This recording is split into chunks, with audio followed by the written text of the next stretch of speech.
صلاة الله سلام الله على طه رسول. Assalamualaikum warahmatullahi wabarakatuh. Innal hamdalillah nahmaduhu wa nasta'inuhu wa nastaghfiruh wa na'udzu billahi min shururi anfusina wa min sayyiati a'malina. May yahdihillahu fala mudhillalah wa may yudlilhu fala hadiyalah. Asyhadu an la ilaha illallah wahdahu la syarikalah wa asyhadu anna Muhammadan abduhu wa rasuluhu la nabiyya ba'dah. Qala rabbi shrah li sadri wa yassir li amri wahlul 'uqdatam min lisani yafqahu qawli, amma ba'd. Alhamdulillah, setelah beberapa minggu kita bercuti, terutamanya disebabkan oleh bala bencana banjir yang menimpa rakyat Pahang pada kali ini, kita doakan semua orang selamat-selamat dan sihat-sihat sahaja. Sekarang baru dapat kita teruskan kita punya pengajian kuliah duha kita yang menggunakan ataupun mengupas kitab Riyadhus Salihin oleh Al-Imam Al-Hafiz An-Nawawi rahimahullah. Yang mana saya ingat pada siri terakhir, siri keempat sempat kita bersama dahulu, kita masih dalam perbincangan babun niyah, bab niat, hadis yang ke-6, hadis yang terakhir itu iaitu hadis yang ke-6, iaitu hadis Abu Yazid Ma'an radhiyallahu an bersama dengan ayahnya, yang mana ayahnya berniat untuk bersedekah. Dia letakkan sedekah. Jadi sebahagiannya mentakrifkan sedekah tu boleh jadi zakat ataupun sedekah sunat. Lalu diletakkan sedekah itu, dinar itu di masjid. Lalu kemudian anaknya iaitu Ma'an radhiyallahu an datang dan kemudian mengambil dinar-dinar tadi. Okey. Lalu ayah dia kata, demi Allah bukan engkau yang aku niatkan untuk diberikan sedekah itu. Lalu ditanyakan pada Nabi SAW, baginda membenarkan keduanya, iaitu di atas dasar Yazid radhiyallahu an berniat untuk berikan sedekah, maka tercapai niatnya itu, diberi pada sedekah, sebab memang ada orang ambil pun anak dia lah.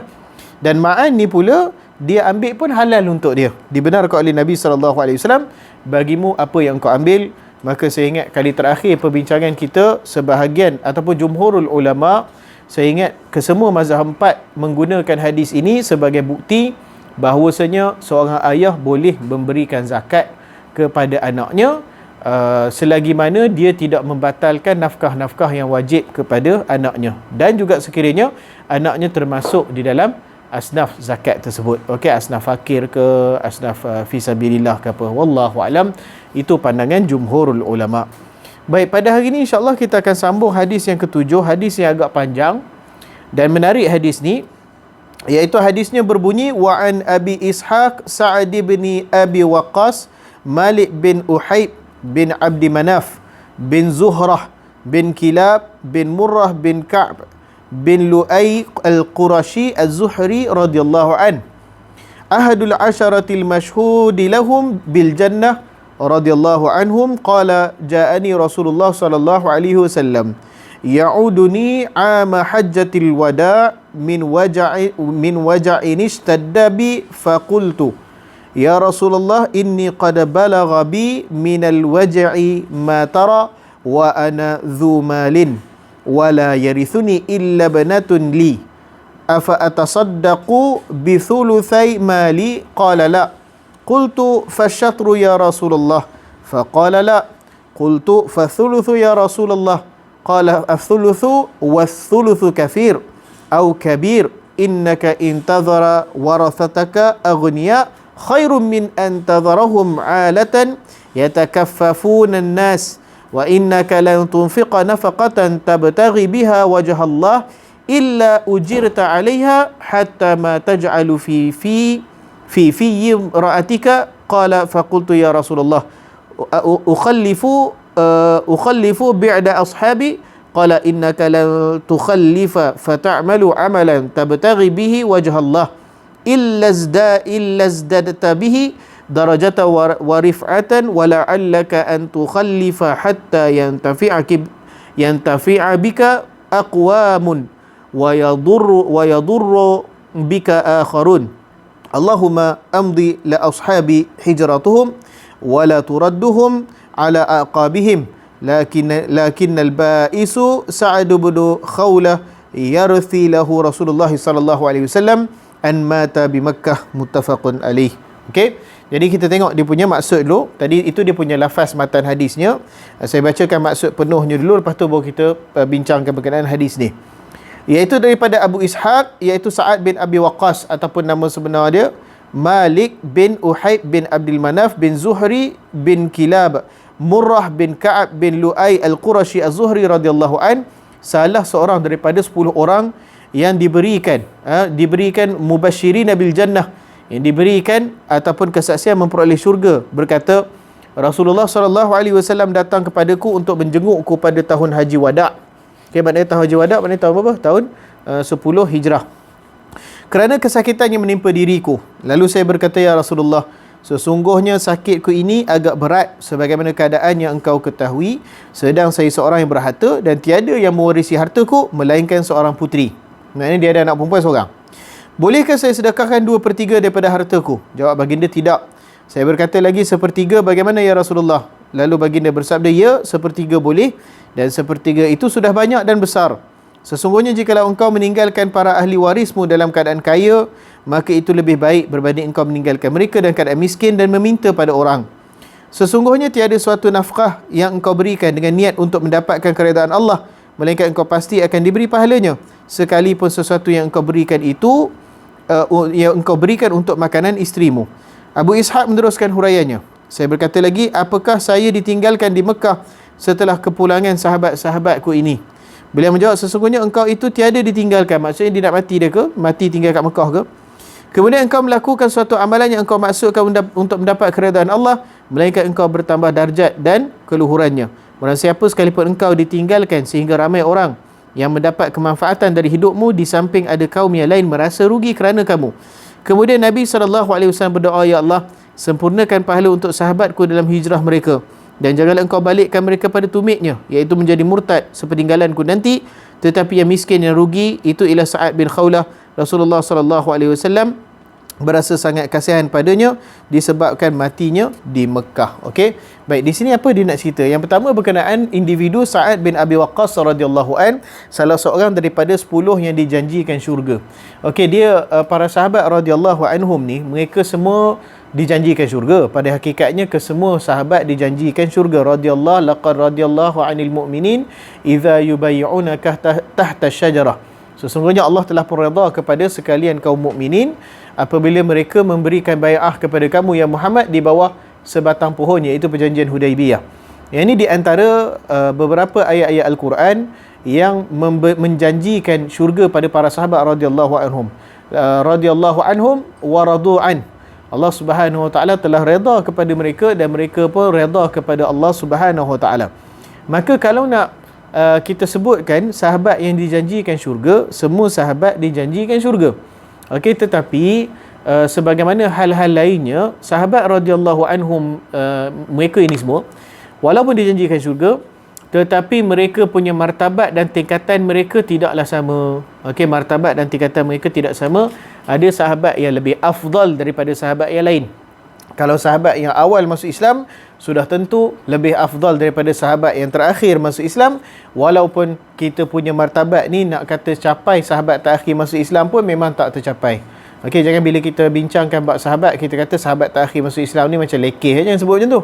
Sebab martabat mereka tu jauh lebih tinggi daripada kita ni, yang 1400 tahun dah jauh daripada Nabi SAW. Baik.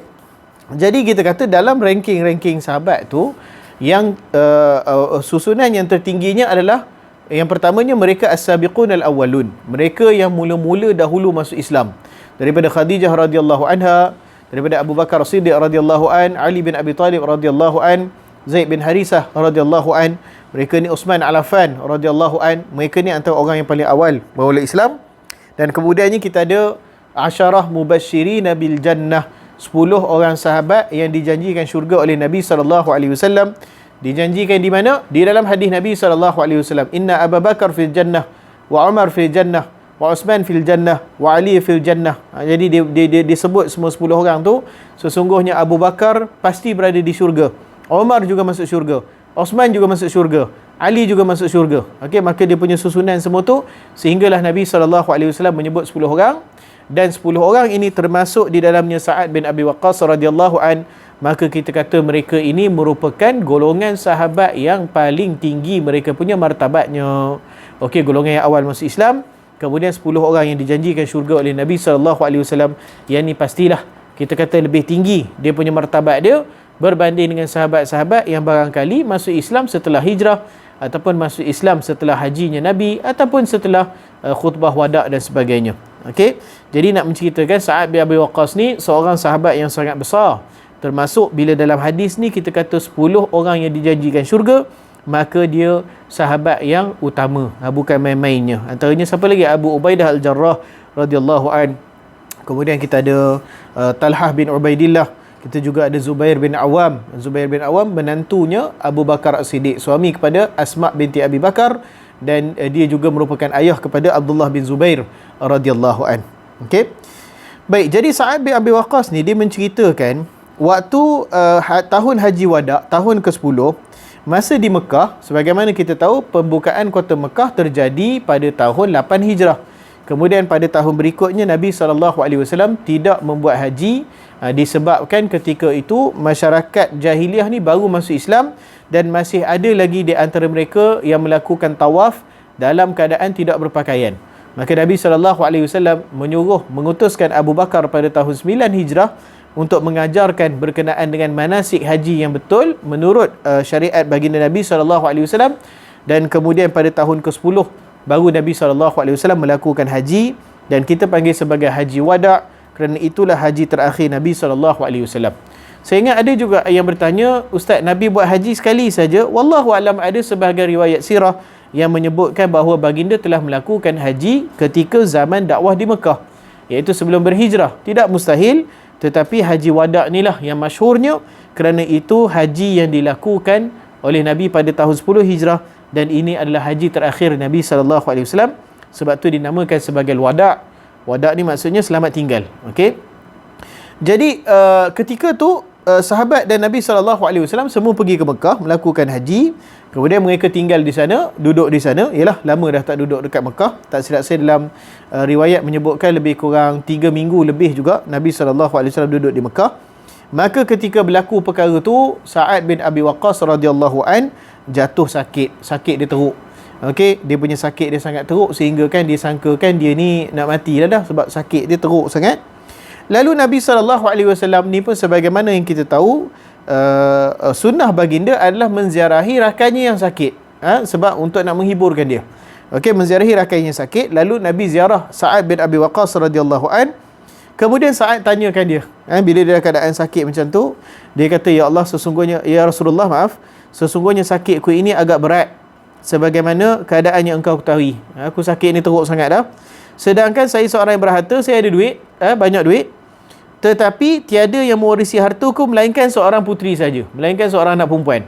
Kita kata kalau anak perempuan ni, biasanya kita dengar laki dengan perempuan ni, anak laki dapat 2/3, anak perempuan dapat 1/3, iaitu untuk anak lelaki dia dapat 2 bahagian anak perempuan. Yang tu kalau ada adik-beradik lelaki dengan adik-beradik perempuan.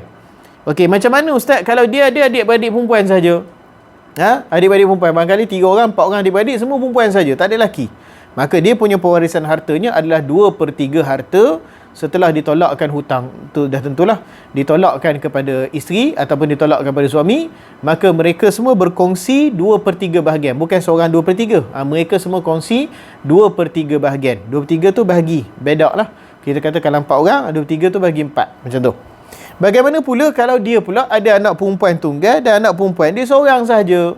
Anak perempuan dia seorang sahaja sebagai kes Sa'ad bin Abi Waqqas, maka kita kata dia dapat lebih banyak lagi, iaitu dia dapat 1/2. Dia dapat separuh daripada harta peninggalan ayahnya setelah ditolakkan. Dah tentulah ditolakkan kepada mak dia dululah. Isteri ni bila suami meninggal dia dapat 1/8. Kemudian baru tolak kat anak-anak. Tolak berapa? Kalau anak ni tunggal ditolak 1/2. Jadi Sa'ad bin Abi Waqqas ni kata, saya ni harta saya banyak, dan kalau semuanya saya nak wariskan kepada anak perempuan saya rasa macam banyak sangat, separuh.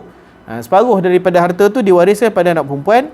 Jadi dia kata, dia minta tanya pendapat Nabi, bolehkah saya sedekahkan 2/3 daripada hartaku? Maknanya dia nak kurangkan jumlah yang dia wariskan kepada isteri dan anak dia tu. Lalu dia nak sedekah 2/3 sebelum dia meninggal. Okey, dia nak sedekahkan 2/3 sebelum dia meninggal. Maknanya tinggal berapa? Maknanya tinggal 1/3. Dan 1/3 tu pula 1/8 daripada 1/3 tu tolak kat isteri dia. Kemudian baki tu barulah 1/2 diwariskan kepada dia punya anak perempuan dia. Okey, jadi sebab dia dah sedekah 2/3, jadi tinggal 1/3 sikit lah jadi. Ditanya pada Nabi SAW, boleh tak dia buat macam tu? Sebab dia tak mahu wariskan terlalu banyak pada anak dia. Macam tak, barangkali dia rasa macam banyak sangat, tak perlu sebanyak tu kot, barangkali macam tu. Lalu Nabi SAW melarang, tidak, la, faqala la, dia kata jangan. Kemudian saya bertanya lagi pada Nabi SAW, kalau 1/3 macam mana ya Rasulullah? Kata Nabi SAW, ya, kalau kamu nak sedekahkan 1/3 boleh, dan 1/3 itu pun sudah banyak dan sudah besar. Jadi hadis ni digunakan oleh para fuqaha untuk menetapkan bahawasanya kalau kita nak berikan sebelum pewarisan tu kita ada wasiat. Okey, kalau kita nak berikan wasiat, sebab ni kira wasiat dia ingat dia mati kan. Kalau kita berikan wasiat untuk berikan harta. Jadi wasiat ni diguna untuk siapa Ustaz? Kalau untuk orang yang dah mewarisi harta, dia tak guna wasiat. Sebab dalam dia dah ada bahagian pewarisan harta tu. Wasiat tu digunakan untuk orang yang tak sepatutnya dapat harta tu. Sebagai contoh macam mana? Kalau seseorang tu dia macam ada satu kes itu, mak ayah budak ni dua beradik, mak ayah dia meninggal dunia, accident. Jadi mereka berdua ni jadi anak yatim lah. Kalau teman bahasa kita, anak yatim piatu lah kan. Jadi bila dia jadi anak yatim piatu, siapa yang jaga budak diorang ni? Dia punya makcik dengan pakcik dia, ataupun adik lelaki ayah dia. Adik lelaki ayah dia, maksudnya dia jaga anak yatim yang juga merupakan anak saudara dia. Boleh faham Maka kita kata mereka ni, anak yatim yang merupakan anak saudara ni, ataupun anak yatim merupakan anak saudara, lepas tu dia letakkan bawah jagaan dia. Dia punya soalan dia, adakah dia berhak untuk mewarisi harta? Jawabnya tidaklah, sebab dia bukan adik-beradik, dia bukan anak kandung. Dia bukan adik-beradik kandung yang sepupu-sepupu dia tu, yang kemudiannya barangkali membesar bersama dengan mereka ni macam adik-beradik lah. Tapi walaupun barangkali rapat macam adik-beradik, mereka masih tidak dikira adik-beradik, mereka adalah anak saudara. Ataupun dinasabkan kepada, kalau dinisbahkan kepada dia punya anak-anak makcik dia tu, mereka adalah sepupu. Okey, jadi mereka tidak boleh mewarisi harta. Tapi barangkali bila dia nak meninggal tu, dia tengok Allah dah kata jaga daripada kecil, kata kan. Tengok kawan ni jaga daripada kecil, dah jaga macam anak sendiri. Kalau saya meninggal, takkanlah dia tak dapat apa-apa, sebab dia pun dah anggap saya macam ayah sendiri, dah anggap isteri saya macam mak sendiri. Jadi kesian kat dia. Maka itulah gunanya wasiat. Okey, kalau apa-apa jadi kat saya, umpamanya saya wasiatkan 1/6 harta saya kepada anak angkat saya, ataupun anak yatim yang juga anak saudara saya ni, di bawah jagaan saya, sebanyak 1/6. Okey, itu boleh. Okey, jadi berapa had boleh diwasiatkan tu? Sekali lagi ada pula orang wasiat 100% kan. Berapa had yang diwasiatkan tu? Jawabnya wasiat tu maksimumnya berdasarkan pada hadis Sa'ad bin Abi Waqqas radhiyallahu anhu, dia punya amount dia adalah 1/3 paling banyak. Sebab tu kata Nabi SAW, "Athuluth, kalau kamu nak 1/3, wathuluthu kafir." Dan dia kata 1/3 tu pun dah banyak dan juga besar. Maka disebabkan tu, kata para ulama, kalau nak sedekah ataupun nak mewasiatkan, tidak boleh lebih daripada 1/3. Sebab apa? Selebihnya itu adalah hak harta perwarisan. Okey? Jangan tak boleh nak wasiat beri banyak-banyak, tak boleh. Okey. Kemudian kata Nabi SAW, di antara sebab, okey, ataupun di antara hikmah kenapa tidak diizinkan bersedekah lebih daripada 1/3 tu, sebab kata Nabi, sesungguhnya jikalau engkau meninggalkan para ahli warismu dalam keadaan kaya raya, maka itu lebih baik berbanding engkau meninggalkan mereka dalam keadaan miskin. Kata Nabi SAW, kalau kamu ni meninggal dunia, kemudian kamu tinggalkan ahli keluarga kamu dengan harta yang cukup pewarisan kamu, itu afdal. Supaya apa? Supaya mereka tidak jatuh dalam keadaan miskin dan mereka tidak meminta-minta kepada orang. Okey, sebab kita, agama Islam kita ni agama yang melarang meminta-minta, melainkan 3 keadaan saja. Okey, berdasarkan pada hadis yang kita kenali sebagai hadis Qabisah radhiyallahu an, bahawasanya dia menjamin 2 kabilah. 2 kabilah dah hampir berperang.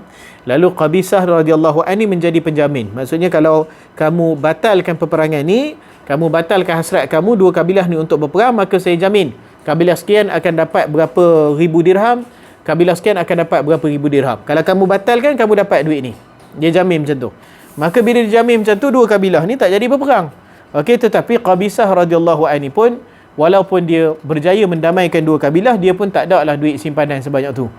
Maka dia pergi minta pada Nabi SAW, sekiranya boleh diberi daripada harta, zakat dan sebagainya, maka kemudian Nabi SAW beri pada dia, sebab dia termasuk bawah orang yang menjamin lah, kita kata dua kabilah yang tidak jadi berperang, maka Nabi berikan pada dia. Lalu kemudian kata Nabi SAW, baginda kata, ya Khabisah, sesungguhnya meminta ini tidak boleh. Okey, kita minta duit ataupun minta harta orang lain ni, jawabnya tak boleh. Melainkan kata Nabi SAW, dalam 3 keadaan saja. 3 keadaan saja dibolehkan. Keadaan yang pertama, kata Nabi SAW, jikalau seseorang itu dibebani dengan bebanan yang sampai dia pun dah tak larat dah. Macam contoh siapa? Qabisah lah ni. Dia menjamin 2 kabilah tak bagi berperang. Alhamdulillah, banyak nyawa yang terselamat. Tetapi dia sendiri tidak mempunyai harta yang mencukupi untuk bayar wang jaminan tu. Okey, jadi dia dibebani dengan tanggungan wang yang sebegitu banyak, sehingga dia sendiri dah tak larat lagi dah. Lalu dia boleh minta meminta duit zakat daripada Nabi SAW untuk diberikan padanya, bantu dia. Lalu Nabi berikan pada dia. Kemudian yang kedua, kata Nabi SAW, orang yang ditimpa musibah. Musibah yang terlalu besar sehingga kan dia tak larat untuk nak bangun balik. Sebagai contoh, barangkali kita kata baru ni banjir kita kan. Bukan semua orang ada duit simpanan dan sebagainya. Barangkali dia kena banjir tu, habis rumah dia. Segala dia punya barang-barang dia, kita kata dia punya barang asas dia, seperti dia punya mesin basuh dia punya mesin peti sejuk dia, habis. Barang dia rosak habis, rumah dia rosak habis, keperluan asas pun habis, rosak habis, makanan pun habis dah timbul dah. Lalu dalam banjir tu boleh tolak tepi roti, ni roti semalam, ni nasi goreng semalam, dah boleh tolak lagu tu. Okey, dah tak ada dah. Kemudian dia juga tidak ada wang simpanan. Okey, dia tak larat, maksudnya untuk nak beli balik peti basuh tu, mesin basuh tu tak boleh, nak beli mesin sejuk tak boleh, nak beli makanan tak boleh, dia pun tengah susah dan sebagainya. Maka ketika tu boleh dia meminta untuk diberikan sumbangan sekadarnya untuk dia bangun balik. Kemudian kata Nabi SAW, bila dia dah berdiri balik, dah bangun balik, maka perlu dia berhenti meminta. Tak boleh lah, maksudnya rumah dia dah cuci habis, dah elok keadaan baru dan sebagainya, semua benda beli dah baru, lepas tu dia pun naik syak, aku minta ni dapat duit free, kata mangsa banjir, maka dia meminta untuk diberikan. Yang tu dilarang oleh Nabi SAW. Okey, itu yang kedua. Kemudian yang ketiga, orang yang miskin yang mana ada sumpah saksi daripada 3 orang daripada qaryah dia, daripada kawasan dia, yang berani berikan kenyataan ataupun kesaksian bahawasanya dia memang miskin. Okey, sebab kita takut kalau orang minta sedekah ni sebenarnya dia tidak masuk kategori miskin. Okey, jadi Nabi SAW mengarahkan supaya ada 3 saksi daripada kawasan kampung dia, kawasan qaryah dia, kawasan kependudukan dia tu, yang boleh bersaksi kata dia ni memang ia sungguh miskin. Maka barulah diperbolehkan. Adapun selain daripada 3 ni dilarang oleh Nabi SAW. Sebab tu kata Nabi, kalau kamu tinggalkan harta wasiat kepada ahli waris kamu ni dengan keadaan yang kaya raya, maka lebih afdal daripada kamu biarkan mereka dalam keadaan miskin sehingga kan mereka perlu meminta pada orang. Okey, jadi Nabi kata biarlah waris banyak pun tidak ada masalah. Kemudian kata Nabi, sesungguhnya tiada sesuatu nafkah yang engkau berikan dengan niat untuk mendapat keredaan Allah, melainkan engkau pasti akan diberi pahalanya, sekalipun sesuatu yang engkau berikan untuk makanan isteri kamu. Apa maksud Nabi SAW? Maknanya dia kata, ya Sa'ad, kalau kamu sedekahkan ni, kamu berikan harta kamu, kamu wariskan kepada anak kamu ni dengan harta yang banyak pun, dan kamu waris ni untuk mendapatkan keredaan Allah Subhanahu Wa Taala. Saya waris banyak ni supaya anak saya tak meminta, dia lebih diberkati, dia lebih mendapat pahala, dia lebih senang licin hidup dia, mudah untuk beribadah pada Allah Subhanahu Wa Taala. Maka kalau niat kamu macam tu pun, tak semestinya kamu sedekah banyak, tetapi kamu wariskan banyak pada anak kamu pun kamu dapat pahala juga. Masya Allah. Okey, jadi kita jangan salah faham, bukannya dalam Islam ni bila kita menjalankan tanggungjawab kita dia tak ada pahala. Okey, yang ni tak ada pahala Ustaz, sebab apa? Sebab ni dah memang tanggungjawab saya. Tak, dalam Islam kita menjalankan tanggungjawab kita mendapat pahala daripada Allah Subhanahu Wa Taala. Orang yang mendirikan solat dapat pahala ke tak dapat pahala? Dapat pahala. Walaupun itu perkara yang disuruh oleh Allah Subhanahu Wa Taala, diwajibkan. Orang yang mengeluarkan zakat dapat pahala ke tak dapat pahala? Dapat pahala. Walaupun perkara itu disuruh oleh Allah Subhanahu Wa Taala. Okey, jadi jangan kita silap faham. Ada orang kata kita ni jangan ucap terima kasih lah kat dia sebab tu memang dah kewajipan dia. Jangan macam tu. Orang yang menjalankan dia punya kewajipan turut mendapat pahala daripada Allah Subhanahu Wa Taala kalau niat dia tu untuk mendapat keredaan Allah. Maka kata Nabi SAW, kau akan diberi pahalanya. Okey, sekalipun sesuatu, kata Nabi, yang kau berikan untuk makanan isteri kamu. Ini bukti dia. Okey, beri makan pada isteri ni tanggungjawab siapa? Tanggungjawab suami. Nafkah isteri itu salah satunya adalah makanan. Benda tu memang wajib. Seorang suami wajib memberikan makanan kepada isteri dia. Okey. Jadi kata Nabi, kalau kamu jalankan perkara yang sebegitu asas, kewajipan yang wajib kamu, yang kewajipan asas itu pun kamu niat kerana untuk keredaan Allah, maka kamu akan dapat pahalanya. Okey, jadi perkara asas kewajipan kita jalan, dapat pahala daripada Allah Subhanahu Wa Taala. Masya-Allah. Bukan perkara yang kita sedekah saja dapat, tak, tapi menjalankan tanggungjawab harian kita pun Nabi kata itu pun ada pahalanya. Jangan risau. Mungkin barangkali Sa'ad faham kalau saya sedekah baru dapat pahala, kalau waris tak dapat pahala. Dia bukan macam tu. Okey. Kemudian Abu Ishaq meneruskan dia punya huraian dia, iaitu Sa'ad bin Abi Waqqas radhiyallahu anhu meneruskan huraiannya. Dia kata, saya bertanya lagi, apakah saya akan ditinggalkan di Mekah setelah kepulangan sahabatku itu? Maksudnya apa? Saya ni akan mati kat sini ke? Lebih kurang macam tu.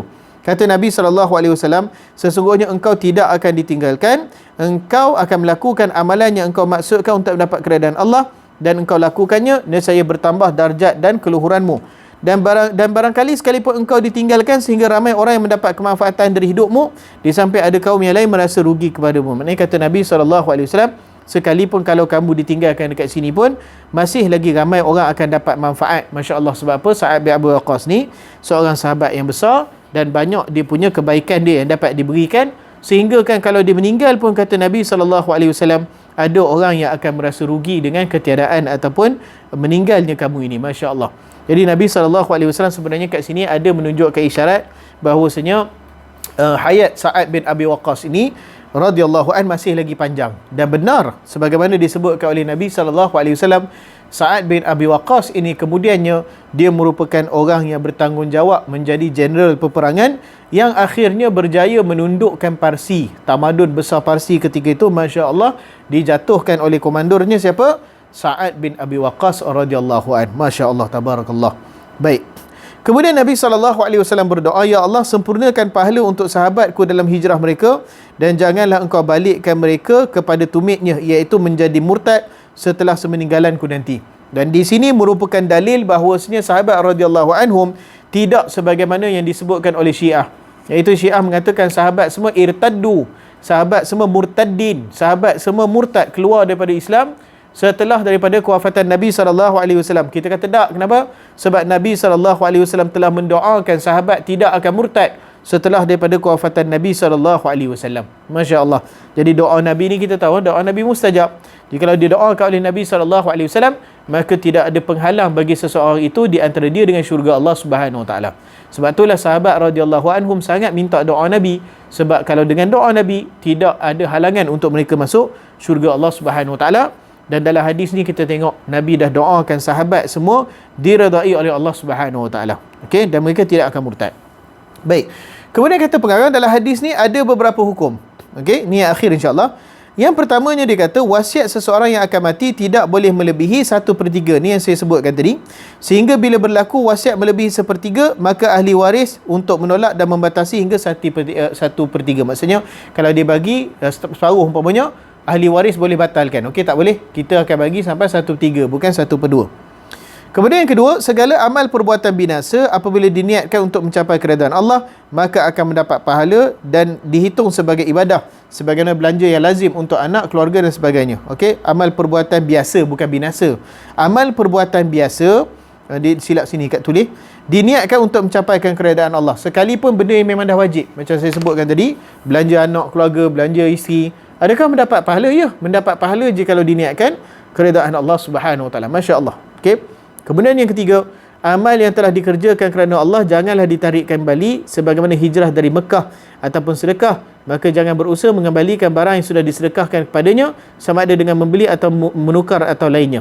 Dan bagi seorang Muslim tidak ada masa terlambat dan ketinggalan masa. Bila saja ia suka beramal bersungguh kerana Allah, maka ia masih dapat mengejar darjat dan kedudukan yang tetap disediakan Allah Subhanahu Wa Taala. Maksudnya macam Sa'ad bin Abi Waqqas radhiyallahu anhu tadi, dia ingat dia dah nak mati, tapi Nabi SAW kata, tak, kamu belum lagi.